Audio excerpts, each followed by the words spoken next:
بعيد عن إنديا في مدينة إجرامية اسمها واجي. من 20 سنة كان بيحكمها بريت فراج، وروي جه عشان يشتغل تحته. مع الوقت روي بتاع روي جروب بيمسك المكان بعد بريت فراج، مش ابنه ديفراج. أظلم فصل في تاريخ روي جروب بيبدأ مع مأساة قرية كرانا. من اللحظة دي روي بيقرر يحول أعماله غير القانونية لأعمال قانونية، وعشان يعمل ده بيخطط يبدأ محطة كهرباء بمية السدود في إنديا. بس بيواجه عقبة كبيرة متمثلة في وزير الخارجية الهندي راماسوامي. مدير الأمانات بتاعهم كالكي بيقرأ عقد بين روي جروب والحكومة الهندية قدام راماسوامي. إبراهيم الراجل اليمين لروي بيقول لراماسوامي إنهم خطفوه بس عشان توقيعه، بس هو بيرفض يوقع وبيهاجم مجموعتهم. بعد شوية حفيدته بتدخل المكتب، وراماسوامي بيكتشف إن رجالة روي خطفوا عيلته كلها هي كمان عشان يضغطوا عليه أكتر. إبراهيم بيولع في إيديه. روي بكل هدوء بيمدله تلج ويطلب منه يوقع، وراماسوامي بيوافق فورا ويوقع على كل شروطهم. بعدين كالكي بيقول لإبراهيم إن سفينتهم المليانة فلوس دخلت المياه الهندية، وجه الوقت لروي إنه يرجع لإنديا. لما روي بيكون في إنديا وماشي في طريقه للمكتب، عربية نقل بتخبط عربية روي بعنف وبتسيبه متصاب إصابة شديدة، والسفينة هي كمان بتتدمر في الطريق. بعد 3 أسابيع في مومباي، الضابط الكبير شيندي بيراجع آخر سرقتين بمجموع 20 مليار دولار، وبيعرف بخصوص سرقة تالتة. الضابط جوسوامي بيبلغه إن ما عندهمش أي خيط عن الحرامية، بس اتعرف إن الحرامي بيهرب بعربية سباق ومعاه الفلوس. رئيس شيندي بينقل القضية للضابط المتخفي أشوك تشاكرافارتي، أفضل ضابط تحريات عندهم. في نفس الوقت بنشوف أشوك وهو لسه عارف من مخبر إن أليكس فرنانديز اتقبض عليه من مونتي عشان تهريب السلاح غير القانوني. في مقر مونتي رجالته والناس التانية بيراهنوا على موت أليكس لما أشوك بيدخل بعربيته المقر عشان ينقذ أليكس. مونتي بيتحدى أشوك إنه ينقذ أليكس من رجالته والمقاتلين الخطيرين بتوعه، ورغم إن مونتي متأكد إنه مش هيقدر حتى يوصل للدور الأخير من غير أي خوف، أشوك بيجري على السلم فوق وبيتهجم من رجالة مونتي. بيلتحم معاهم كلهم رغم إنهم بيهجموا عليه بأسلحة. راجل بيقفل السلم الفوقاني، فأشوك بياخد طريق تاني وبيعدي على محل جزارة. الجزارين بيهجموا عليه بس بيحاربهم وبيقدر يهرب وبيدخل قفص فهد، والجزارين فاكرين إنه هيموت هناك. أشوك بذكاء بيكسر شباك وبيهرب. بعدين بيتسلق لصالة جيم وفيها كذا حد من أصحاب الأجسام الضخمة بيهجموا عليه، بيضربهم كلهم، والرجالة اللي باقيين بينزلوا أليكس من الخوف. مونتي بيتحرك عشان يقتل أليكس، بس راجل كبير بيوقفه ويقول له إن مش في مصلحة الشغل إنهم يقفوا ضد أشوك. في مكان أمان أشوك بيوقف العربية، وأليكس بيسأل أشوك هو ليه أنقذه. أشوك بيقول له إنه محتاج منه معلومات بس. بعدين إبراهيم بيقول للسكرتيرة إنه رغم إن الكل فاكر إن روي ما عندوش عيلة، هو في الحقيقة عنده ابن سري اسمه فيشوانك. خبر رجوع فيشوانك بيصدم وبيخوف كل أعضاء مجلس إدارة المجموعة. فيشوانك بيوصل بالطيارة الهليكوبتر للمكتب وبيرمي شوية من رجاله من فوق المبنى، شاكك إنهم متورطين في موت روي. بعدين بيطلب اجتماع مع كل أعضاء مجلس الإدارة. جوسوامي وديفيد بيروحوا يقابلوا أشوك، وبعد ما أشوك بيبص في ملف أمريتا نير بيسمح لهم ينضموا للقضية. أشوك بعدين بيروح مع ديفيد وجوسوامي للمكان اللي أمريتا مشغولة فيه بحل قضية قتل. أشوك بيساعدها تحل القضية. بعدين شيندي بيبلغ أمريتا إنها اتنقلت عشان تشتغل تحت أشوك. أشوك بيقول لها باختصار عن مواعيد المكتب وبيمشي. تاني يوم أمريتا بتنضم لأشوك في مكتبه، وجوسوامي بيديها جولة سريعة في المكان. بعد ما بياخد موافقة أشوك، ديفيد بيشغل كل لقطات كاميرات المراقبة CCTV من قضية سرقة مجوهرات TRP. أشوك بيلعب كورة بشكل عادي وبيشرب بيرة وهو بيتفرج على اللقطات. أمريتا بتمشي ناحيته، بس أشوك بيقول لها إن القضية معقلة. أمريتا بتنضم ليه على ترابيزة الكورة وبتقول إنهم راجعوا بالفعل كل لقطات CCTV وسألوا كل المشتبه فيه. جوسوامي بعدين بيقول إنهم مش هيلاقوا حاجة إلا لو بصوا أعمق وأعادوا تفكير في القضية. ديفيد وجوسوامي بيكملوا تدوير على أدلة في الوقت اللي أشوك وأمريتا بيفضلوا يلعبوا كورة. في النهاية بيحددوا مشتبه فيه، ومع ده الفيلم بيوري راجل قاعد في مكتب شقته بيستقبل مكالمة تليفون. المتصل بيقول له إن خطته اتقرت ولقوها مبهرة، وإن تفاصيل الخطة الجاية هتتبعت قريب. في اجتماع مجلس إدارة روي جروب، الأعضاء بيطرحوا أسئلة عن مين المفروض يكون الوريث الجاي. برينس بيدعي إنه ابن برينسي فراجي ويستحق الكرسي. إبراهيم بيقاطع وبيقول إن الإمبراطورية لازم يحكمها وريث روي. برينس بعدين بيشكك في شرعية ابن روي اللي هو فيشوانك. في اللحظة دي فيشوانك بيدخل الأوضة وبيهدد برينس، بيقول إنه عارف مكان الفلوس الضايعة وإن ده لوحده بيأهله إنه يقعد على العرش، ومع ذلك قبل ما ياخد الكرسي هو عايز يحقق حلم أبوه وياخد بطاره. بعدين دراج بيأكل أبوه لما أعضاء مجلس الإدارة التانيين بيقولوا له عن الحادثة مع برينس وبيتريقوا عليه. دراج بيفقد أعصابه وبيمسك أبوه من رقبته، بيعلن إنه هو اللي قتل روي ورجع فلوس روي لمكانها الأصلي وعجز أبوه شخصيا وخلاه محبوس. بيضيف إنه مش هيقتل أبوه دلوقتي عشان هو عايزه عايش عشان يتفرج عليه وهو قاعد على كرسي روي. بعدين بيؤمر برينس إنه يبعت هدية لفيشوانك. في الوقت اللي فيشوانك بيتجه ناحية منطقة الركن بيلاحظ سلك قريب من عربيته وبيحاول يحذر عامل الجراج. قبل ما أي حاجة تتعمل العربية بتنفجر. شوية رجالة بيهجموا على فيشوانك وهو بيرد الهجوم بس مسدسه بيعلق. إبراهيم بيتدخل وبينقذه وبعدين بينصحه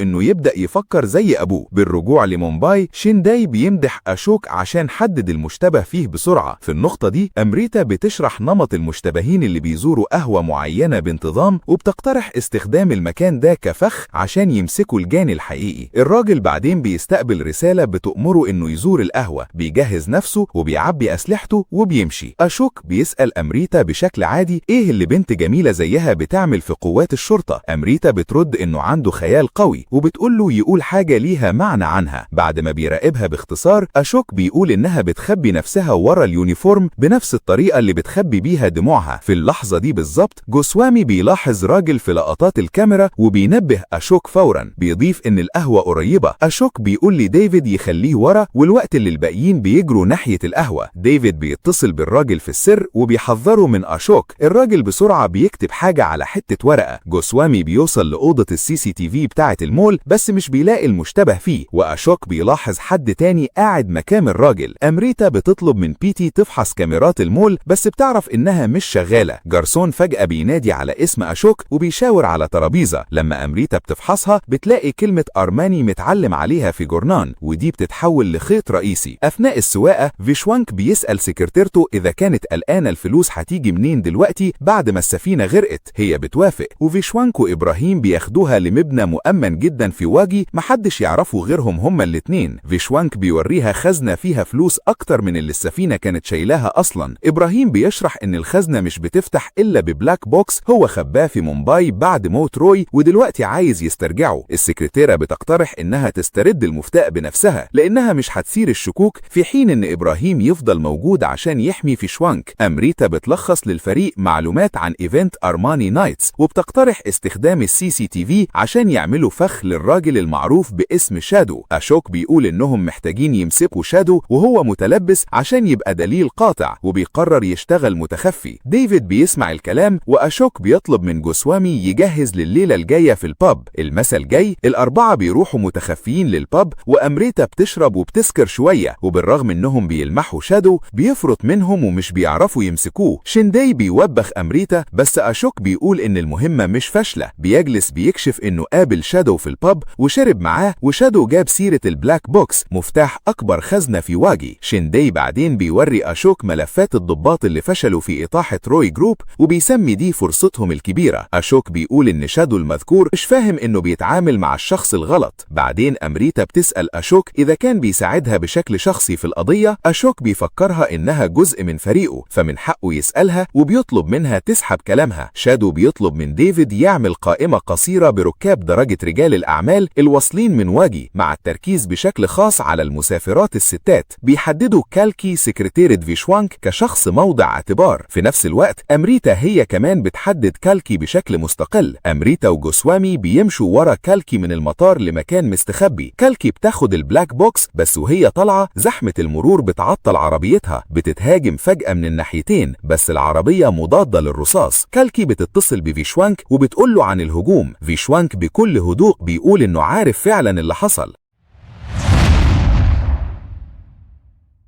قناص بيضرب نار على سواقين الموتوسيكلات اللي بيهاجموا عربيتها، بس السواقين اكتر بيوصلوا وبيرموا قنابل دخان فبيحجبوا رؤية القناص. متجاهل اوامر اشوك أمريتا بتطلع من العربية عشان تحمي كالكي بس الذخيرة بتخلص منها بسرعة. اشوك بعدين بيتدخل وبيمسح المهاجمين واحد ورا التاني. لما زحمة المرور بتفك عربية كالكي بتهرب. فيشوانك بيقول لكالكي تخبي البلاك بوكس لان ناس كتير دلوقتي بقوا عارفين عنه. أمريتا وجوسوامي بيكملوا تدوير ومطاردة لكالكي. بعدين شيندي بيتبلغ انهم ضيعوها تاني بس بس أمريتا بتشرح إنها حطت جهاز تتبع على عربية كالكي، وباستخدامه بيتبعوا أثرها لحد البنك المركزي. بعد كده كالكي بتروح للرويال بنك القريب من الصيدلية اللي مستخبي فيها البلاك بوكس. شيندي بيتساءل إذا كان شادو يعرف عن البلاك بوكس، بس أشوك بيقول إن الحرامي دايما سابق بخطوة. في نفس الوقت بيظهر شادو وهو داخل البنك وماسك صورة كالكي. الليلة دي أمريتا بتفتح قلبها لأشوك وبتتكلم عن فقدان أهلها في حادثة. أشوك بيقول لها إن هو كمان ما عندوش حد في حياته زيها بالظبط. متأثرة بالمشاعر، أمريتا بتحضن أشوك والدموع بتنزل على خدودها. بعدين بتدي أشوك خاتم وبتقول إنها باعت عربيتها عشان تشتريه، بس ده ولا حاجة قصاد حبهم. بتعترف كمان إنها حاسة بتوتر لأنه طلب منها تقود الفريق. في السر ديفيد بيمد شادو بكل البيانات المحتاجة للسرقة. في نفس الوقت أشوك وفريقه مشغولين بالتخطيط إزاي يعملوا فخ لشادو، مش عارفين إن ديفيد حط بالفعل تسجيل تحت الترابيزة، المكان اللي أشوك عادة بيمشي فيه الاجتماعات. من خلال التسجيل ده ديفيد بيسمع كل تفصيلة في الخطة. شادو بعدين بيلخص لمساعدينه، بيديهم ساعات خاصة وبيقول لهم إن الضغط على زرار في الساعة هيشارك موقعهم معاه فورا. شيندي بيقابل برينس وبيقول له إن المرة دي مش هيسيبوه يهرب، وبيبلغ برينس كمان إن الضابط اللي ماسك القضية هو أشوك تشاكرافارتي. في السر جوسوامي وأمريتا بيتحركوا عشان ينقوا ويأمنوا الرويال بنك. جوه البنك ديفيد بيفرغ كل الخزن وبيضغط على الزرار اللي في ساعته. صاهو ورجالته بيدخلوا المبنى عشان يكتشفوا بس إن كل خزانة فاضية بالفعل. جوسوامي وأمريتا بيمسكوا زمام الأمور في البنك، بيطلبوا استسلام صاهو وبيقدروا يقبضوا على مساعدينه. صاهو بيهرب من ورا البنك وبيلمح ديفيد بيهرب بعربية. صاهو بيجبر حد معدي ينزل من عربيته تحت تهديد السلاح وبيطارد ديفيد. أمريتا بتلاحظ قروب صاهو وبتبلغ أشوك فورا اللي قاعد في مكتبه. أشوك بيقول لها تغير الخطة. في نفس الوقت واحد من الضباط بيبلغ شيندي إن الخزن فاضية، وشيندي فورا بيلف عربيته وبيجري على المكان. واحد من رجالة صاهو بيتصل بالاي جي اللي بعدين بيتصل بشيندي وبيقول له إن رجالة أشوك اتقبض عليهم. الاي جي بيبعت لشيندي صورة وشيندي بيكتشف بصدمة إن الراجل اللي اتعرض على إنه أشوك في الحقيقة صاهو. في نفس الوقت بنشوف الحرامي قاعد في مكتبه جوه نفس العربية المستخدمة في سرقة قبل كده. بيبان إن الحرامي هو في الحقيقة صاهو، في حين إن الضابط التاني هو أشوك تشاكرافارتي الحقيقي. الحرامي بيسوق ناحية ديفيد وأشوك. الحرامي بيخبط عربية ديفيد كذا مرة لحد ما بتتدمر. في وسط الفوضى الحرامي بيقدر ياخد البلاك بوكس، بيسوق على طول ناحية عربية أشوك وبيفاديها بالعافية وبيعمل حادثة في الناحية التانية من الكوبري. أشوك بيطلع من عربيته وبيحاول يضرب نار على الحرامي، بس أمريتا بتضرب نار على رجل أشوك عشان توقفه. الحرامي بيجبر ديفيد يدخل عربيته وبيهرب. أشوك بيحاول يضرب نار تاني وأمريتا بترفع مسدسها هي كمان، بس شيندي بيوقفهم وبيكشف الحقيقة عن هوية أشوك. وهم بيهربوا الحرامي بيقول لديفيد إن اسمه صاهو. فيشوانك بيستقبل خبر إن البلاك بوكس اتسرق وبيكون غاضب جدا. في نفس الوقت الاي جي بيطلب إجابات عن إزاي صاهو قدر يلعب بيهم ويخترق بعضة البيانات بتاعتهم. أشوك بيشرح إن الهاكر اللي وثقوا فيه ديفيد كان في الحقيقة شغال لصاهو. ديفيد استخدم صور صاهو عشان يضلل طرف، في حين استخدم لقطات أشوك عشان يوقع التيم التاني. ديف راج بيهدد شيندي وبيديله 48 ساعة عشان يصلح غلطته.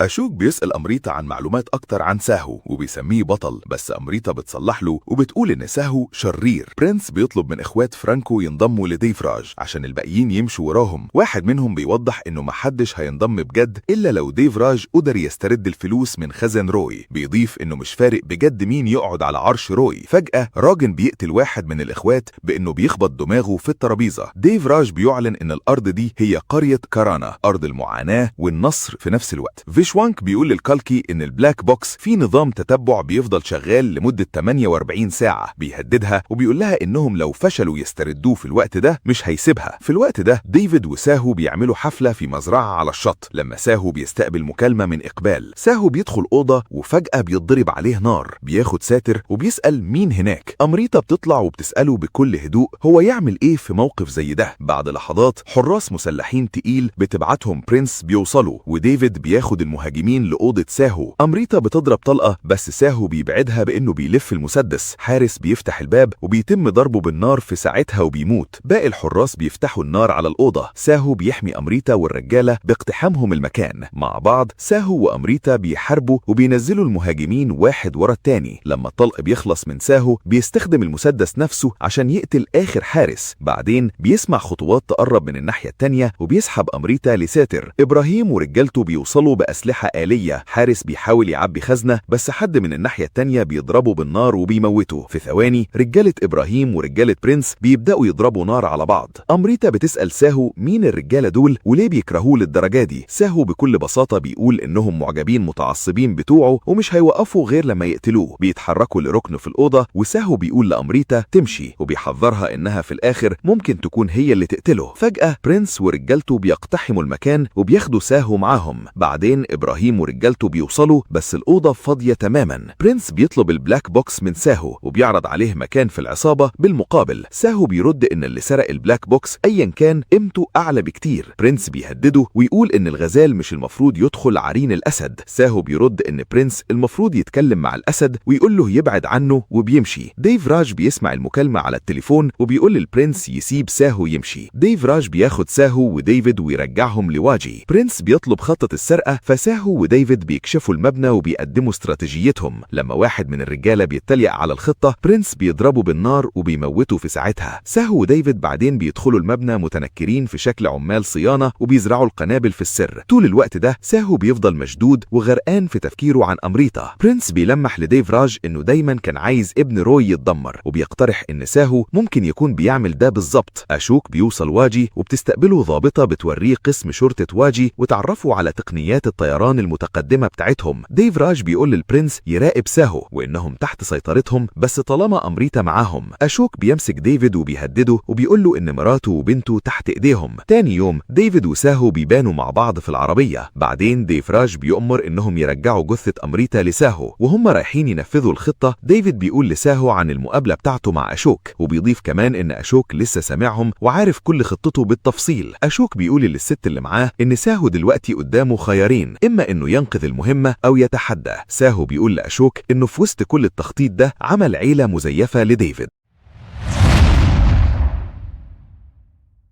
في الوقت ده رجالة ديفراج بيظهروا وهم بينقلوا أمريتا. ديفراج بيستقبل مكالمة من فيشوانك وفيها فيشوانك بيقول لديفراج إن ساهو رجع البلاك بوكس ليه وفي المقابل أنا رجعت له اللي يخصه. وبيكمل كلامه لديفراج إن ساهو دلوقتي بيطارده. إبراهيم بينقذ أمريتا بإنه بيضرب نار على رجالة ديفراج وهو قاعد في عربيته في ناصية الشارع والرجالة دول كانوا خلاص هيقتلوا أمريتا. أمريتا بتفك نفسها وبتشيل الغمامة من على عينها وفي اللحظة دي إبراهيم بيمشي بعربيته. شندي بيكون في مركز قيادة شرطة واجي. أشوك والست بيمشوا بسرعة عشان يمسكوا ساهو وديفيد بس مش بيقدروا يلاقوه في عربيات التتبع. ساهو بيدي لأشوك إشارة وبيقول له إن أي حد يقدر يجيب جون في أرضه وبعد كده ساهو بيرمي المايك. أشوك والست بيمشوا فورا بالعربية. ساهو بيروح للمبنى اللي عايش فيه ديفراج وديفيد بيستقر في مبنى تاني. فجأة قنبلة بتتفجر في المبنى والخزنة بتبدأ تقع من فوق وبتفضل تقع وهي بتكسر الأرضيات. في الآخر الخزنة بتقف لما بتوصل للتحت وبتقع في النقل. ديفيد بيبلغ ساهو عن تحرك أشوك. الشرطة بتوقف العربيتين النقل وهم جنب مبنى مهجور. المبنى متحضر للهدم وبيقع وده بيخلي ضابط الشرطة يختبئ. أمريتا بتطلب من الشرطة ياخدوها لمركز قيادة شرطة واجي. العربيات النقل بتكسر عربيات البوليس وبتخلع. ساهو بيطلع من المبنى وبيشوف البوليس ملموم. بياخد موتوسيكل بوليس وبيطارد العربيات النقل. العربيات بتفضل تخبط في عربيات البوليس وهم بيهربوا وساهو متقدم الطريق بالموتوسيكل بتاعه. أشوك بيأمر بعمل كمين قدام بس ديفيد بيحذر ساهو في السر. البوليس بيقفل الطريق وبيستعد يضرب نار بس ساهو بيدي إشارة للسواقين وصفايح حديد تقيلة بتغطي العربيات النقل. البوليس بيتراجع والعربيات بتكسر الكمين وعربيات الدوريات. صاحبة أشوك بتطلب فرقة الطيران الخاصة. ساهو وأشوك بيسوقوا جنب بعض لحد ما ديفيد بينبه ساهو بفرقة الطيران اللي بتدمر عربية نقل منهم. أمريتا بتوصل لمركز قيادة شرطة واجي بتلاقي شندي هناك. أشوك بيتقاله إن العربية النقل الباقية داخلة نفق فبيختصر من الحزام الأخضر وبيستخدم عربية نقل عامة عشان يبطئها. ساهو بيهرب بالعافية بس أشوك بيعمل حادثة وبيخرج من اللعبة. ديفيد بيكمل توجيه ساهو. شندي بيؤمر بفرقة هليكوبتر. ديفراج بيتصل بشندي اللي بيقول إن العربيات النقل اتأكدت بس ديفراج بيطلب راس ساهو. أمريتا بتسمع ده وبتتمسك إنها تنضم لفريق القناصة. ديفيد بيحاول يوجه ساهو تاني بس ساهو بيرمي المايك. رجالة ديفراج بيحاولوا يمسكوا ساهو بعربيات بوليس، بس وينش بيساعده يهرب. أشوك بيأمر يوقفوا ساهو قبل الكوبري، بس هو كان عداه خلاص. هليكوبتر بتظهر وعليها قناص وأمريتا جواها. القناص بيفتح النار، أمريتا بتحاول توقفه وبتترمي بره الهليكوبتر. سواق العربية النقل بيموت، العربية بتخبط في الكوبري وبتنفجر. فرد من فرقة الطيران بيلتحم مع ساهو وبيدخلوا في مبنى. لما الهليكوبتر بتفقد توازنها، ساهو بياخد بدلة الطيران. لما أمريتا بتقع، بدلة الطيران بتعطل، فساهو بيخلعها وبينط وراها. بيقعوا في البحر وبيتم القبض عليهم. العربيتين النقل بيتفتشهم وبيلاقوهم فاضيين. شيندي بيقول لأشوك إنه هيتعامل مع ساهو بنفسه وبيخرج معاه. فيشوانك بيأمر بتأمين البلاك بوكس لحد ما اجتماع مجلس الإدارة يخلص. أمريتا بتطلب من ديفيد يفحص آخر مكالمة لشيندي، وبتكشف إنها كانت شاكة فيه من الأول. بيلاقوا أليكس فرنانديز في أرقام شيندي وبيبدأوا يحققوا معاه. شيندي بيلف العربية